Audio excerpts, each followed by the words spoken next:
ගොඩක් කට්ටිය ආපු ප්‍රශ්නයක් තමයි ෆයිනල් එක්සිට් එකක් වැදුනම් පස්සේ පාස්පෝර්ට් එකට කම්පැනියෙන් එහෙම නැත්නම් ස්පොන්සර් එකෙන් ඔයාට එක්සිට් ගාලා තියෙනවා නම් ඔයාට පුළුවන් ද තවත් කම්පැනි එකකට මාරු වෙන්න?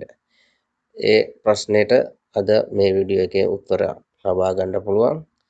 ඉතින් වීඩියෝ එකට අලුත් නම් subscribe කරලා යාළුවන්ටත් share කරන්න. එහෙනම් අපි බලමු ඒක කොහොමද වෙන්නේ කියලා. ගොඩක් කට්ටියට ප්‍රශ්නයක් තිබ්බා එක්සිට් ගාපු ගමන් වෙන කම්පැනි එකකට යන්න පුළුවන්ද කියලා. අනිවාර්යෙන් යන්න පුළුවන්, කිසි ගැටලුවක් නැහැ. ඔක්කොම දැන් ඕපන් නිදාස් කරලා තියෙන්නේ. අපි දන්නවා සෞදි අරාබියේ අපේ ඇග්‍රීමන්ට් එක ඉවරයි නම් අපිට පුළුවන් වෙන කම්පැනියෙන් ජොබ් ට්‍රාන්ස්ෆර් රික්වෙස්ට් එකක් අරන් අපිට ඒ කම්පැනියට ට්‍රාන්ස්ෆර් වෙන්න පුළුවන්. තාම ගොඩක් සමහර කම්පැනි ඒවා chance දෙන්නේ නැහැ. ඒවට නීති රීති තියෙනවා අනිවාර්යයෙන් දෙන්න ඕනේ කියලා. ගොඩක් කම්පැනි වල දෙනවා දැන්ට එහෙම ජොබ් ට්‍රාන්ස්ෆර් එකක් ඔයාගේ ඇග්‍රීමන්ට් එක ඉවරයි නම් යන්න පුළුවන්. ඒක ගොඩක් කට්ටිය දන්නවා.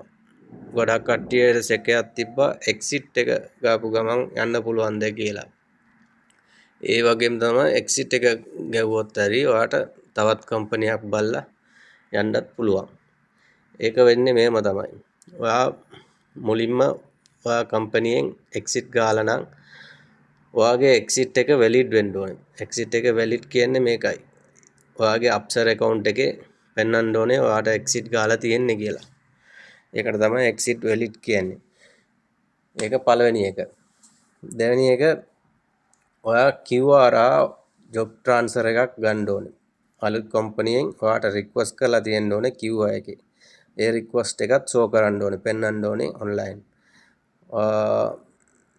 ඒක දෙවෙනි එක. ඔයාගේ පළවෙනි එක අප්සර් එකේ එක්සිට් ෂෝ කරන්න ඕනේ. දෙවෙනි එක QR එකේ ඔයාගේ ජොබ් ට්‍රාන්ස්ෆර් රික්වෙස්ට් එක ඇවිල්ලා තියෙන්න ඕනේ.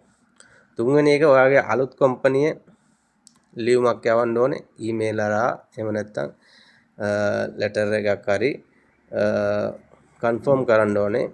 මම මේ ආවල් එක්කෙනාගේ වගකීම බාර ගන්නවා. මෙයාගේ රජයේ ගාස්තු ඔක්කොම මං ගෙවනවා කියලා එයා ඔයාගේ ට්‍රාන්ස්ෆර් ෆීස් ඔක්කොම එයා බාර ගන්නවා. ඉන්ෂුරන්ස් තියෙනවා, ඉකාම රිනිවල් තියෙනවා. ඒ වගේ ඒ දේවල් ඔක්කොම එයා බාර ගන්නවා කියලා ඔයා කම්පැනියට ලියුමක් සබ්මිට් කරන්න ඕනේ. ඊට පස්සේ QR එකේ ඒ ඩීටේල් ඒ ඔයාගේ අලුත් පරණ HR එකටත් පෙන්නනවා. ඔයාටත් පුළුවන් ඒක ඇක්සෙප්ට් කරා නම් පරණ කම්පැනියෙන් ඕකේ කරා නම් ඔයාගේ ඉකාම එක අප්සර් එකේ අලුත් කම්පැනි නමට එනවා. එහෙම තමයි ට්‍රාන්ස්ෆර් වෙන්නේ, ජොබ් ට්‍රාන්ස්ෆර්. දෙකම එක වගේම තමයි. නමුත් සැකයක් නැහැ. ඔයාට එක්සිට් ගෙවුවොත් හරි ඔයාට යන්න පුළුවන් තවත් කම්පැනි එකකට. එක්සිට් එක ගාපු ගමන් මාස දෙකක් ටයිම් තියෙනවා. ඒ මාස දෙක ඇතුලේ ඔයාට ට්‍රාන්ස්ෆර් වෙන්න වැඩේ කරගන්න ඕනේ. ඒක තමයි අද මේ විස්තරේ. මොකක් හරි මේ සම්බන්ධව ගැටලු තියෙනවා නම් කමෙන්ට් එකක් දාන්න. අනිවාර්යයෙන් මම රිප්ලයි එකක් දෙනවා. යාළුවන්ටත් ෂෙයා කරන්න, ලයික් කරන්න, channel එක subscribe කරන්න. ජය වේවා.